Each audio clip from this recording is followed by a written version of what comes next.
নমস্কার শ্রোতা বন্ধুরা, সন্ধ্যায় গল্পের আসর ইউটিউব চ্যানেলে তোমাদের সবাইকে স্বাগত।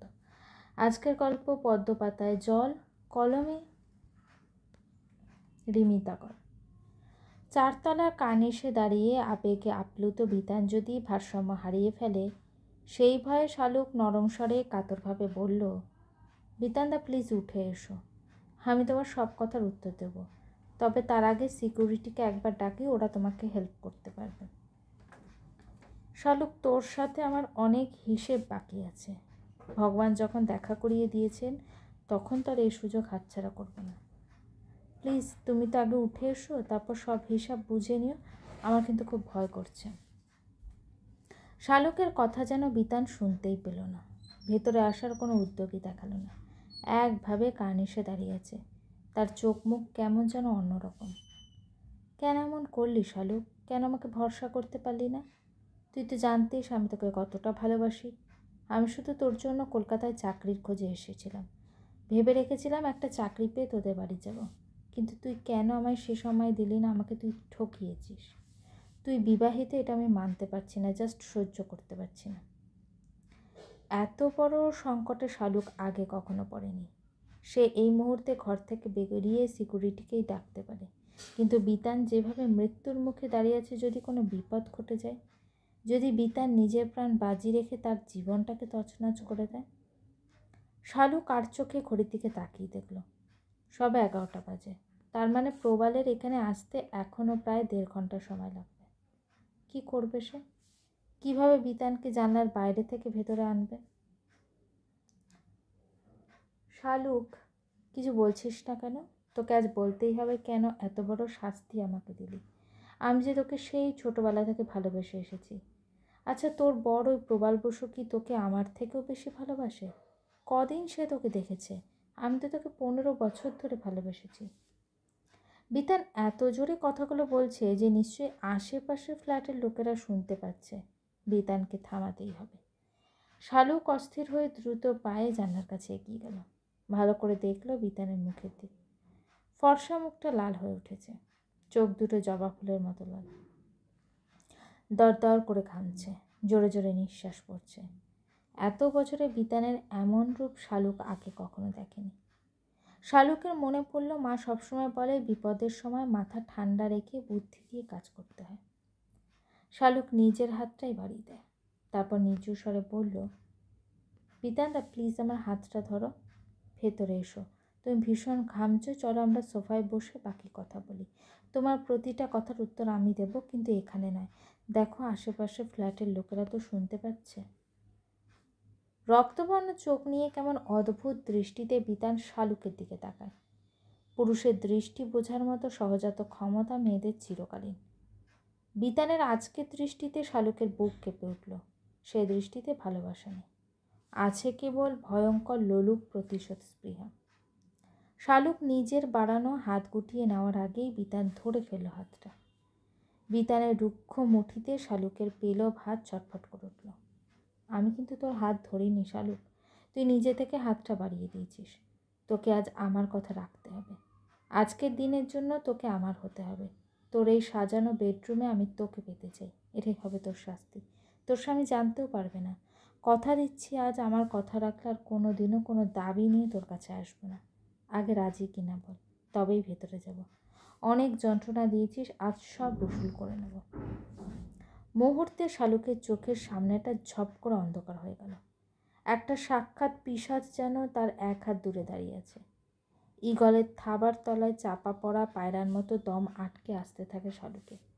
কিন্তু কয়েক মুহূর্ত পর হঠাৎ কে যেন তার মাথায় আগুন ধরিয়ে দিল। তার এতক্ষণের অপমান, রাগ, উদ্বেগ গলিত লাভার মতো সারা শরীর দিয়ে গলগল করে বেরিয়ে আসতে লাগলো। সমস্ত শক্তি দিয়ে শালুক নিজের হাতটা ছাড়িয়ে নিতে চেষ্টা করল। সেই মুহূর্তে শালুক ভুলে গেল বিতান দাঁড়িয়ে আছে 4তলার কার্নিশে। জ্ঞান শূন্য হয়ে চিৎকার করে ওঠে শালুক, আমার হাতটা ছেড়ে দাও বলছি, আমি তোমাকে পুলিশে দেবো। এই তোমার ভালোবাসা? এত নীচ তুমি? ফুঁসে ওঠে বিতান। তবে রে শালি, আমি নীচ? আমার জীবনটাকে ধ্বংস করেছে বড়লোক বর নিয়ে তুই সুখী হবি, আর আমি শুধু চেয়ে চেয়ে দেখবো? তোকে তো আমি কিছুতেই সুখী হতে দেবো না। কথাগুলো বলতে বলতে প্রবাল শালুকের হাতটা চেপে জানলা টপকাতে চেষ্টা করলো। মরিয়া শালুক তখন আত্মরক্ষার জন্য বাঁ হাত দিয়ে প্রবালকে গায়ের জোরে ঠেলে নিজের হাতটা ছাড়িয়ে নেয়। তারপর প্রাণপণে ছুটে ঘরের বাইরে এসে বেডরুমের দরজাটা বন্ধ করলো। কিন্তু তার আগেই সে শুনতে পেল উপর থেকে নিচে ভারী কিছু পড়ার একটা বিকট শব্দ। দরজাটা লক করে পেছন ঘুরে তার কানে এলো নিচের হইচই। শালুক তখনও ধাতস্থ হয়নি। নিজে রক্ষা পেয়েছে এটুকু শুধু অনুভব করতে পেরেছে। তবে নিচের কোলাহল বাড়তে থাকা সে বারান্দায় আসে। ওপর থেকে দেখলো ঘাসের ওপর চিত হয়ে শুয়ে আছে বিতান। বিতানকে ঘিরে দাঁড়িয়ে আছে বেশ কয়েকজন। বারান্দায় শালুককে দেখতে পেয়ে সিকিউরিটি চিৎকার করে ওঠে, ম্যাডাম একবার নিচে আসুন, এই লোকটি তো আপনার ফ্ল্যাটে এসির কাজ করছিল, তাড়াতাড়ি আসুন। এক ঝটকায় শালুকের কাছে চিত্রটা জলের মতো পরিষ্কার হয়ে গেল। মাত্র কয়েক মিনিট আগে ঘটে যাওয়া ঘটনাগুলোকে পরপর সাজিয়ে শিউরে উঠল। মনে পড়ল বিতানের প্রবল আক্রোশে জানলার কাছে এগিয়ে আসা আর তার বাঁ হাত দিয়ে সজোরে ঠেলে দেওয়া মুহূর্তটা। তার মানে বিতানের পড়ে যাওয়ার জন্য কি সে দায়ী? আচ্ছা, বিতান কি বেঁচে আছে? 4 তলা থেকে পড়লে কি বেঁচে থাকা সম্ভব?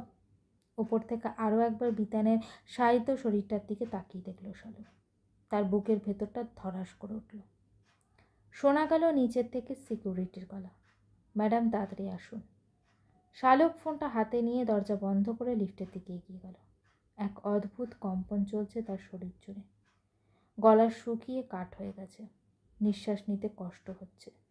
তার মধ্যে কোনো রকমে একবার প্রবালকে ডায়াল করল, কিন্তু বেজে গেল। তার মানে ফোন সাইলেন্ট, মিটিং শেষ হয়নি। যাই হোক, লিফটের থেকে নেমে প্রায় টলতে টলতে শালুক সামনে লনের দিকে এগিয়ে যায়।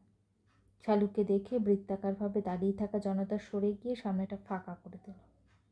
বিতানের অচেতন শরীরের দিকে তাকিয়ে ভয়ে আতঙ্কে ঝরঝর করে কেঁদে ফেলল শালুক।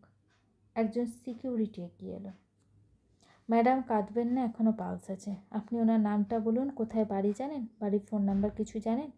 স্যারকে একবার কল করুন না, আমরা প্রথমে এই সামনে আরোগ্য নার্সিংহোমে নিয়ে যাব। তবে মনে হয় না বিশেষ আশা আছে, চিত হয়ে পড়েছে, ডাইরেক্ট মাথার পেছনে চোট লেগেছে। দু চোখে জলের ধারা নিয়ে ফ্যালফ্যাল দৃষ্টিতে বিতানের দিকে তাকিয়ে আছে শালুক। কথাগুলো সে বুঝলো কি বুঝলো না বোঝা গেল না। ইতিমধ্যে আবাসনে বেশ কিছু বাসিন্দা জড়ো হয়েছেন। এক ভদ্রলোক বলেন, গাড়িতে তোলো, তাড়াতাড়ি নিয়ে যেতে হবে, এখন প্রতিটা সেকেন্ড বিশেষ মূল্যবান। কী হলো, আপনি ওনার নামটা বলুন, ভর্তি করতে হবে তো। ভদ্রলোকের ধমক খেয়ে শালুক বিড়বিড় করে বলল, বিতান চ্যাটার্জি, বাড়ি শিলিগুড়ি। অনেকক্ষণের উত্তেজনা, ক্লান্তি, মানসিক চাপে শালুকের চোখের সামনেটা ক্রমশ অন্ধকার হয়ে গেল। পা দুটো অবশ হয়ে মাটিতে লুটিয়ে পড়ল শালুক। কতটা সময় কেটে গেছে শালুক জানে না। যখন চোখ খুলে দেখে সে রিসেপশনের সোফায় শুয়ে আছে। এক মধ্যবয়সী ভদ্রমহিলা শালুকের মাথাটা কোলের মধ্যে নিয়ে মাথায় হাত বুলিয়ে দিচ্ছে। চোখ খোলার কয়েক মিনিটের মধ্যেই শালুকের সব কিছু মনে পড়ে গেল। আশেপাশে দাঁড়িয়ে থাকা লোকজনের মধ্যে সে প্রবালের মুখটা খুঁজতে থাকলো। কি ভীষণ ভয় করছে তার। বিতান এখন কেমন আছে সে কথা জিজ্ঞেস করতে সাহস পেল না। চোখ বন্ধ করলেই দেখতে পাচ্ছে বিতানের সেই বিভৎস মুখটা। শালুক শুনতে পাচ্ছে পুলিশের কান ফাটানো সাইরেন। শালুক পরিষ্কার দেখতে পাচ্ছে হাতে লোহার হাতকড়ি নিয়ে তার দিকে এগিয়ে আসছে কয়েকজন দীর্ঘদেহী পুলিশ। শুনতে পাচ্ছে তাদের গম্ভীর গলা, Mrs Shaluk Basu, you are under arrest. Bitan চ্যাটার্জিকে খুনেতে আপনাকে গ্রেপ্তার করা হলো। ভয়ে কুকড়ে ভদ্রমহিলার কোলে মুখটা গুজে দিল। শালুকের আর্তনাদ ফেটে পড়ল। মিটিং প্রায় শেষের পর্যায়ে পৌঁছেছে। প্রবালের পকেটে সাইলেন্টে রাখা ফোনটা বারে বারে কেঁপে উঠছে। বাধ্য হয়ে পকেট থেকে ফোন বার করে সে দেখল একবার শালুকের এবং সানরাইজের অফিস থেকে পরপর 4 বার মিসড কল। প্রবাল কারণ খুঁজে পেল না কেন এতবার ফোন আসছে। ভাবতে ভাবতে আবার সানরাইজের অফিস থেকে ফোন। প্রবাল এবার ফোনটা হাতে নিয়ে উঠে দাঁড়াল। Excuse me sir, it's urgent. ফোনটা হাতে নিয়ে কাচের ভারী দরজা ঠেলে প্রবাল বেডরুমের বাইরে চলে আসলো। হ্যালো স্যার, আপনি কোথায়? অফিসে, মিটিংয়ে আছি, যত তাড়াতাড়ি সম্ভব আপনি এখানে চলে আসুন। কেন? বিশাল দুর্ঘটনা ঘটে গেছে। মানে আপনার বাড়িতে যিনি এসি লাগাতে এসেছিলেন তিনি 4 তলা থেকে নিচে পড়ে গেছেন। অবস্থা খুব খারাপ, সেন্স নেই, নার্সিংহোমে নিয়ে যাওয়া হচ্ছে।